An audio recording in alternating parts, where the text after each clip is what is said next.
आजको bride ready गर्नलाई म लोकेसनमा पुग्नु पर्ने थियो एन्ड ब्राइडको लोकेसन भने लेक साइड हो। सो यहाँ एकदमै पानी परेको कारणले गर्दा म पनि लेट भएको थिएँ। त्यसपछि भने म छिटो पुगेर उहाँको हेयरको बेस एन्ड बन रेडी गरेँ। सो उहाँहरूले ब्रेकफास्ट पनि अर्डर गर्नु भइसकेको रहेछ। सो छिटो ब्रेकफास्ट गरेर मैले पनि मेकअप स्टार्ट गरिहालेँ।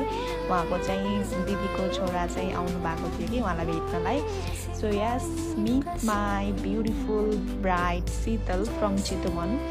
उहाँले मलाई मेरो स्टुडेन्टको थ्रुबाट बुक गर्नुभएको थियो and I am so overwhelm hearing that. So उहाँलाई एकदमै मिनिमल सटल लुक चाहिएको थियो, केही पनि डिमान्ड थिएन उहाँलाई।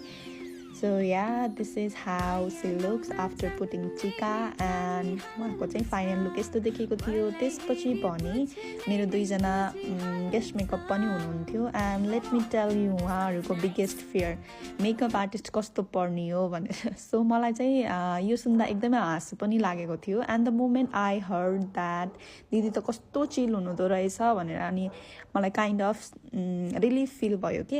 And we have done a lot of chit chat. त्यसपछि भने ब्राइडको पिक्चर्स एन्ड भिडियोहरू क्लिक गर्यो। होटेलको लाइट गएको कारणले चाहिँ मैले आफ्नो लाइट युज गरेर चाहिँ भिडियो फोटो लिन पाएन। सो यो चाहिँ नेचुरल लाइटिङमा चाहिँ यस्तो देखेको थियो मेकअप। सो सबैलाई रेडी गरिसकेपछि मैले चाहिँ गेस्ट मेकअपको पनि छोटो क्लिपहरू चाहिँ लिएको छु। And yes, now it's time to leave. Yeah, this is how I ended up meeting my first client out of Valley after starting my own business. Thanks for watching. Bye.